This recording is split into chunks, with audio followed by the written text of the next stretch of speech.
నమస్తే, welcome to our channel. నేను Priyanka Rao. Nandigam Suresh YCP అధికారంలో ఉన్నప్పుడు ఈయన ఎంపీగా పనిచేశారు. ఇప్పుడు ఆయన మాజీ ఎంపీ. సరే, ఈ ఎంపీగా ఉన్న సమయంలో ఈయన ఎలాంటి పదజాలం ఉపయోగించారు, ఎలాంటి అక్రమాలు చేశారు అనేది రోజుకొకటి వింటూనే వస్తున్నాము. ఇప్పుడు కొత్తగా మరొకటి బయటకు వచ్చింది. ఏకంగా జగన్మోహన్ రెడ్డి గారు క్రిస్టియన్ అని, ఆయన ఉన్న హయాంలో చర్చిలు ఎక్కువయ్యాయని మనం చెప్పుకుంటుంటాం. కానీ ఈయన ఏకంగా ఆ చర్చినే మోసం చేశారు. మరి ఏం జరిగిందనేది తెలుసుకుందాం. మనతో మాట్లాడడానికి ప్రముఖ పొలిటికల్ అనలిస్ట్ డివి శ్రీనివాస్ గారు ఉన్నారు. ఆయనతో మాట్లాడదాం. నమస్కారం సార్. నమస్తే. అంటే ఎంత ధైర్యం అండి సార్, ఒక చర్చిని నేను రెన్యువల్ చేస్తాను అని చెప్పేసి 2.5 కోట్లు అవుతుంది అని చెప్పి 25 లక్షలు తీసుకొని మళ్ళీ దాన్ని మాట తిప్పి మళ్ళీ మీరు ఇంకొంత తీసుకొస్తేనే నేను చేస్తాను అని చెప్పేసి వాళ్ళని బెదిరించడం ఎలా చూడాలంటారు నందిగం సురేష్ మీద? అంటే వీళ్ళ వసూళ్ళు, వీళ్ళ బెదిరింపులు, ఈ దందాలకి కులం లేదు, మతం లేదు. నా ఎస్సీ అంటే ఎస్సీలను బెదిరించడం, వాళ్ళ ఆస్తులు కబ్జా చేయటం. నా బీసీ అంటే బీసీల ఆస్తుల కబ్జా, వాళ్ళని బెదిరించటం. ఇదా అసలు మర్మం? అంటే ఇప్పుడు నందిగం సురేష్ ఏంటి అసలు అతని యొక్క ప్రారంభ జీవితం? ఇప్పుడు అక్కడెక్కడో ఉద్దండరాయపాలెం, అమరావతిలో ఉద్దండరాయపాలెంలో ఒక అరటికాయలు లేకపోతే అరటి తోటల్లో పనిచేసేటువంటి సామాన్య కూలీ స్థాయి నుంచి అసలు ఎలా ఎదిగాడు, ఏ విధంగా వచ్చాడు, చివరికి అతనిదే ఒక బయోపిక్ తీసే స్థాయికి, ఒక సినిమా తీసే స్థాయికి. అంటే అతని జీవిత చరిత్రనే సినిమాగా తీయటమా? నాకు తెలిసి గాంధీ జీవిత చరిత్ర సినిమా చూశాను, బెన్ కింగ్స్లేనో ఎవరు ఉంటారు, లేకపోతే ఎన్టీ రామారావు జీవిత చరిత్ర బాలకృష్ణ ఏదో తీసినట్టు, ఏదో 2 పార్ట్లు తీసినట్టున్నాడు, అది చూసా. సావిత్రిది ఏదో తీసినట్టున్నారు, ఎవరు అమ్మాయి, కీర్తి సురేష్. అంటే ఇలా ప్రముఖులు వాళ్ళ యొక్క నటులో నాయకులో వాళ్ళ జీవిత చరిత్రలో సినిమా చూసాం. కానీ ఏంటి తను బాపట్ల ఎంపీ అని చెప్పి ఒక బయోపిక్, 40 కోట్ల బడ్జెట్ ఎక్కడి నుంచి వచ్చాయి? అంటే 40 కోట్లతో నీ జీవిత చరిత్ర సినిమా తీసే స్థాయికి నువ్వు ఎలా ఎదిగావు? నేను అంటోంది అదే. ఒక ఫోటోగ్రాఫర్, ఒక సామాన్య ఫోటోగ్రాఫర్ ఎంపీ అయ్యాక, జగన్ పంచన చేరాక 12 కోట్లతో కృష్ణానది ఒడ్డున విలాసవంతమైన ప్యాలెస్. ఎన్ని కోట్లు? 12 కోట్లతో. ఇవన్నీ నేను మీడియాలో వచ్చినాయే చెప్తున్నాను. ఒక సాధారణ ఇసుక క్వారీల్లో పనికి పోయే వ్యక్తి ఎంపీ అయ్యాక మరి 40 కోట్లతో ఇందాక చెప్పిన బయోపిక్, ఇది బాపట్ల ఎంపీ, దాని పేరు. అరిటాకులు అమ్ముకున్న వ్యక్తి అంటే ఇతను ఒకప్పుడు, అదే అరటి తోటల్లో పనిచేసేవాడని అరిటాకుల్ని అక్కడ విజయవాడ తీసుకుపోయి సైకిల్ మీద అక్కడ అమ్ముకోవటం, హోటల్స్ వాటన్నిటిలో.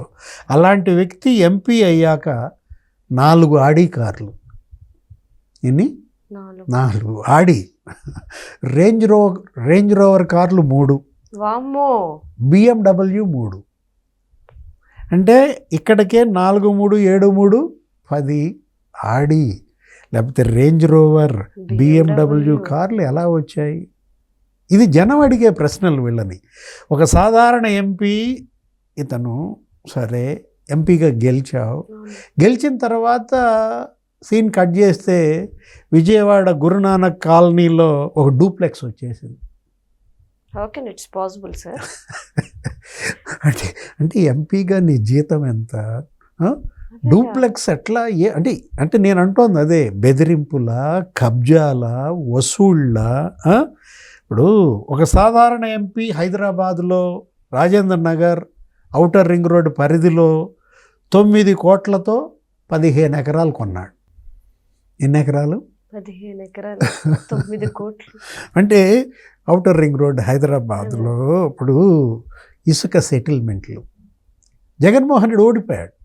ఓడిపోయిన తర్వాత చంద్రబాబు ముఖ్యమంత్రి అయిన తర్వాత కూడా బెజవాడలో అక్కడ బెంజ్ సర్కిల్ దగ్గర పెట్రోల్ బంక్ ఏదో ఉంటుంది, ఏదో ఒక ఇసుక లారీ పారిపోతాను. ఏంటి అసలు మామూలుగా అసలు వాళ్ళు వెనకాల వెంట పడుతున్నారు పోలీసులు, చేజింగ్. అక్కడ కరెక్ట్గా అప్పుడు ఆపేసి ఆ ఇసుక డౌన్లోడ్ చేసి పారిపోయాడు. అంత ఎవరతను అంటే సురేష్ తమ్ముడు. అంటే ఈ ఎంపీ తమ్ముడు. మరి అక్కడ ఇంకా ఏది జగన్ ఓడిపోయిన తర్వాత కూడా ఇసుక మరి అక్రమ రవాణా అంటే శాండ్ మాఫియా అంటే వీటన్నిటి అసలు ఒక రకంగా చెప్పాలంటే నందిగం సురేష్ అక్రమాలను బయటికి తీయాలంటే అతనికి ఒక సపరేట్ సిట్ వేయాలి. ఇది ఇవాళ స్పెషల్ ఇన్వెస్టిగేషన్ టీం ఒక్కొక్క నాయకుడికి ఒక్కొక్కటి వేస్తే తప్ప ఇవి బయటకు వచ్చే పరిస్థితి కనపట్టలేదు. అంటే నాకు అర్థం కానిది ఏంటంటే సార్, ఎన్ని దోపిడీలు చేస్తారు. ఇప్పుడు మనం చూసుకుంటే పిన్నెల్లి రామకృష్ణ బ్రదర్స్ వీళ్ళ మీద ఆల్రెడీ కేసులు ఉన్నాయి, తప్పించుకొని తిరిగారు, చివరి ఆఖరికి తీసుకొచ్చారు. అంటే ఇప్పుడు మరో కేసు నమోదైంది. ఈయన కూడా వైసీపీయే కదా. ఏకంగా సుప్రీంకోర్టు హైకోర్టు అడ్వకేట్ని బెదిరించి ఆస్తులు రాయించుకున్నారంట. ఎక్కడి నుండి సార్ ఇదంతా?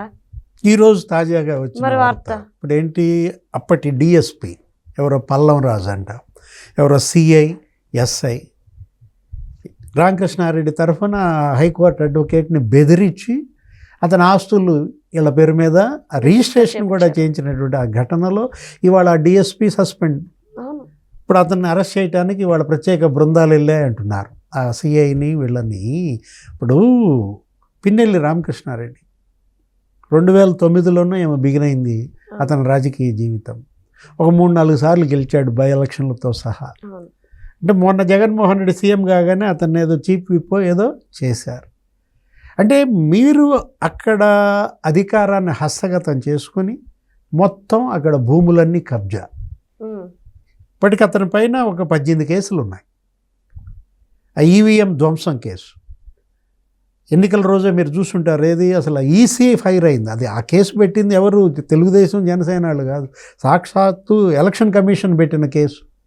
జైలుకి వెళ్ళాడు. అదేమంటే జగన్మోహన్ రెడ్డి నెల్లూరు జైలుకి వెళ్ళి అతను పరామర్శిస్తాడు. ఈవీఎం కేసు కొడితే తప్ప అంటాడు. తప్పు అంటే ఇప్పుడు చంద్రబాబు ఇంటి మీదకి వెళ్తే తప్ప అంటాడు జోగి రమేష్. అంటే మీరంతా తప్పుగా అర్థం చేసుకున్నారు సార్. ఆ ఈవీఎం మిషన్ ఎందుకు పగలగొట్టారంటే అందులోకి పాము వెళ్ళింది, ప్రజలు రక్షించడం కోసం పగలగొట్టాడు. ఇదేగా జగన్మోహన్ రెడ్డి గారు చెప్పింది. ఎవరు అడ్డం పడ్డాడు అక్కడ? శేషగిరిరావు అడ్డం పడితే అతన్ని అప్పటిని చంపుతారని చెప్పి అతని మీదకి ఎగబట్టడం, అతని తల పగలగొట్టడం. ఒక స్త్రీని కూడా, ఒక మహిళ తల కూడా పగలగొట్టారుగా. అది రెంట చింతల. ఏది మంజుల అక్కడ రిగ్గింగ్ ఆపినందుకు ఆమె తల బద్దలు కొట్టారు. మరి అంటే ఎలాంటి అరాచకాలు పల్నాడులో పిన్నెల్లి బ్రదర్స్. అతనున్నాడు, అతని తమ్ముడు వెంకటరామరెడ్డి. అటు రామకృష్ణారెడ్డి ఇటు వెంకటరామరెడ్డి పైన ఎన్ని కేసులమో. ఇప్పుడు రౌడీ షీటో ఏదో ఓపెన్ చేసినటువంటి పరిస్థితి.